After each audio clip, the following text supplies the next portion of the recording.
Buntut dari kegaduhan yang ditimbulkan oleh dua pengacara, yakni Rasman Arif Nasution dan Firdaus Oyowobo di Pengadilan Negeri Jakarta Utara pada 6 Februari lalu. Kemarin, Mahkamah Agung menyampaikan sebuah pengumuman penting. Menjadi sebuah babak baru, dan ternyata berita acara sumpah advokat milik Rasman Arif Nasution serta Firdaus Oyowobo sudah dibekukan. Pembekuan tersebut dilakukan di Pengadilan Tinggi, tempat mereka saat dulu disumpah, di mana Rasman dibekukan oleh Pengadilan Tinggi Ambon, sedangkan Firdaus oleh Pengadilan Tinggi Banten. Lalu, bagaimanakah tanggapan Rasman dan juga Firdaus ketika mendengar hal tersebut? Untuk menegakkan marwah dan wibawa pengadilan, maka berita acara sumpah advokat atas nama Saudara Rasman Arif Nasution dan Saudara M. Firdaus Oyowobo dinyatakan dibekukan oleh Ketua Pengadilan Tinggi yang melakukan penyumpahan. Itu biar organisasinya yang menilai, di mana dia sekarang berada di organisasi Fradi WPI, dan biarkan itu menjadi ranah organisasi dari Saudara Firdaus Oyowobo. Saya ke depan tidak akan berapi-api dalam kasus ini karena saya sudah sampaikan. Nggak ada itu yang namanya pembekuan, istilah di pembekuan di undang-undang itu nggak ada. Di undang-undang advokat itu nggak ada pembekuan. Ada juga pemberhentian yang dilakukan oleh organisasi advokat, pencabutan SK. Pengadilan Tinggi Ambon tidak memiliki kewenangan untuk membekukan berita acara sumpah Bang Rasman. Advokat hanya bisa dilakukan pemecatan oleh organisasi advokat melalui Dewan Kehormatan Advokat. Seorang pengacara hanya bisa praktek sebagai pengacara kalau memiliki dua surat. Satu kartu advokat, satu lagi surat bas berita acara sumpah. Basnya dibekukan berarti tidak dianggap tidak bisa lagi dipakai sampai selama dibekukan.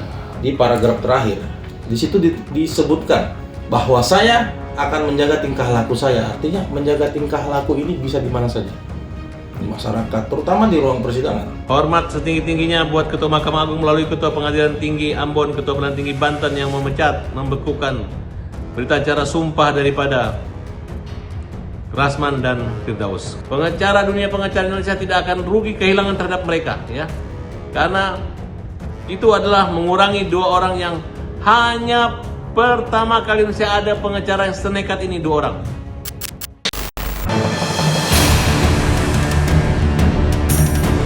Buntut dari pembekuan berita acara sumpah advokat Rasman dan Firdaus, kini keduanya pun tidak bisa menjalankan pekerjaan dengan menyandang profesi sebagai seorang advokat. Kemudian, hal itu pun juga sempat ditanggapi oleh Hotman Paris bahwa Rasman dan Firdaus tidak bisa lagi mendampingi para kliennya, serta pembelaan yang disampaikan akan gugur di pengadilan manapun.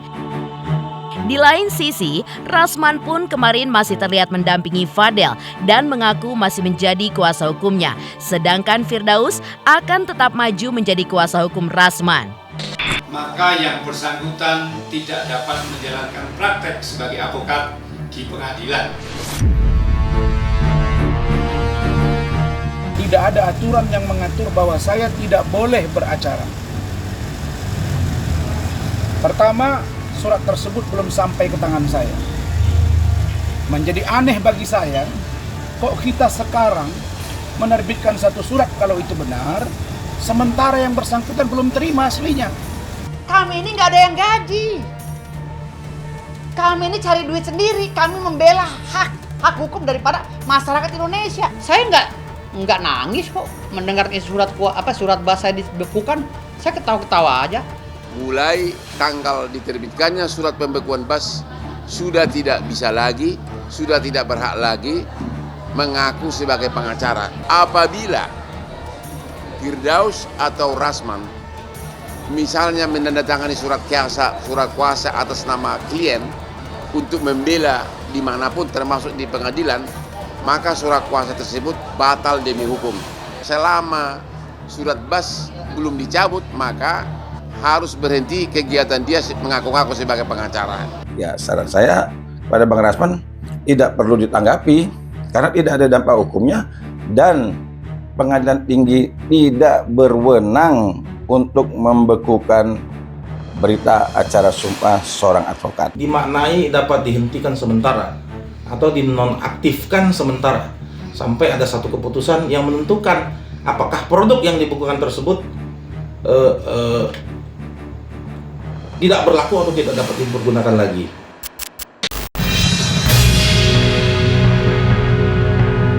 Dari penetapan Pengadilan Tinggi yang kemudian disampaikan oleh Jubir Mahkamah Agung, pembekuan berita acara sumpah advokat Rasman dan Firdaus diketahui ditentukan sampai batas waktu yang tidak disebutkan.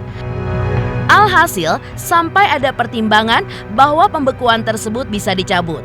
Rasman dan Firdaus tidak bisa lagi menyandang profesi pengacara untuk mendampingi proses peradilan hukum orang lain.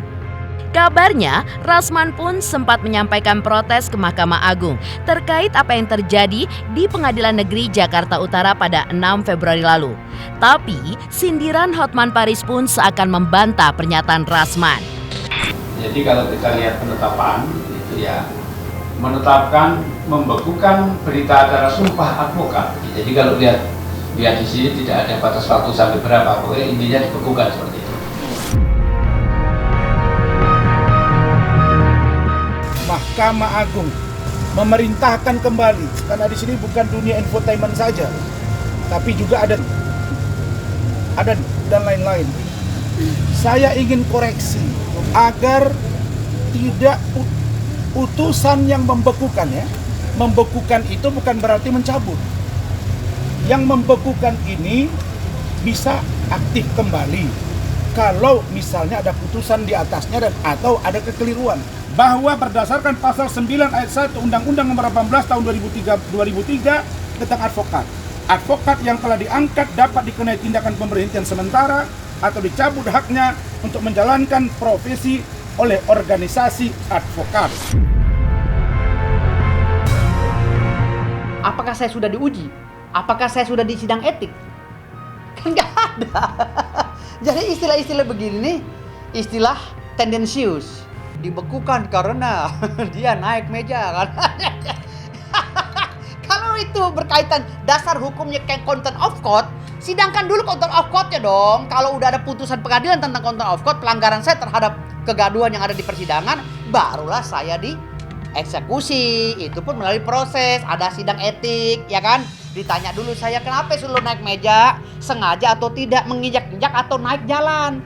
Kan beda kalau menginjak-injak kan begini. Kalau gue kan spontan megang handphone, gue naik karena klien gue lagi dianiaya di depan. Versi mereka tidak menganiaya, versi gue sebagai pengacara aniaya. Ayo, gue punya dalil hukum. Mana mungkin kemarin itu ke Mahkamah Agung itu hanya pamer doang, pasti nggak diterima. Paling juga sampai di tangganya, pakai jubah segala.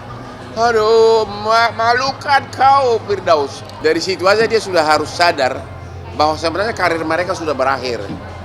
Sudah berakhir karir mereka, gitu loh. Advokat adalah profesi yang mulia, yang dilindungi undang-undang. Namun bukan berarti seorang advokat bisa seenaknya di ruang persidangan.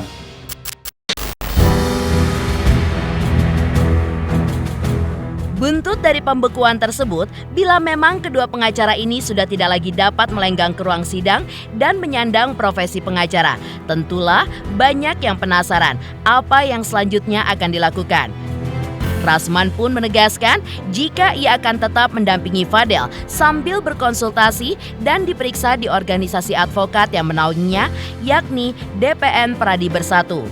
Sedangkan Firdaus tidak ambil pusing karena mengaku masih memiliki LBH serta bisa menjadi supir angkot, pemain film, dan juga berbagai profesi lainnya.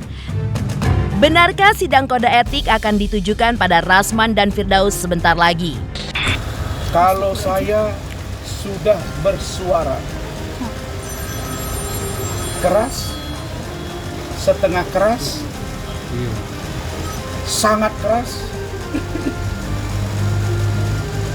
pun tidak didengar, ya, saya kembalikan kepada organisasi induk saya, yaitu DPN Pradi Bersatu. diperiksa secara organisatoris terkait etik. Memang kerjaannya cuma pengacara doang. Saya bisa nyupir angkot bisa. Saya bisa main film. Saya bisa bikin musik. Saya juga bisa mendampingi melalui lembaga bantuan hukum saya. Emang harus ke persidangan gitu. Saya bisa jadi bosnya pengacara. Kasusnya dapat masuk ke kantor saya suruh pengacara yang bersidang. Bisa. Apa yang susah zaman sekarang? Nggak takut, saya berita acara sumpah dicabut itu nggak takut, tapi mekanismenya harus benar. Saya sudah mengajukan keberatan ke pengadilan tinggi ya, mengajukan keberatan kepada tinggi Banten. Jadi artinya di sini belum ada putusan yang mengikat, jadi saya masih bisa sidang. Surat keberatan saya, ya, dan ini akan saya masukkan PT UN. Jadi kalau ada yang menghalang-halangi saya sidang besok, berarti dia telah melanggar contempt of court. Saya laporin juga ke polisi. Ya tentu saya katakan dia tidak perlu mengadakan upaya hukum. Kenapa? Karena pembekuan ini tidak memiliki dasar hukum. Tidak ada kewenangan yang dimiliki oleh Pengadilan Tinggi Ambon. Artinya tidak ada dampak hukumnya pembekuan ini. Segeralah mikir Rasman pulang kampung, Firdaus juga pulang kampung, dan kalau kurang uang, cincin si Firdaus mungkin bisa digadaikan di pasar impres. Mungkin masih laku, misalnya satu cincin 5.000 perak satu gitu loh.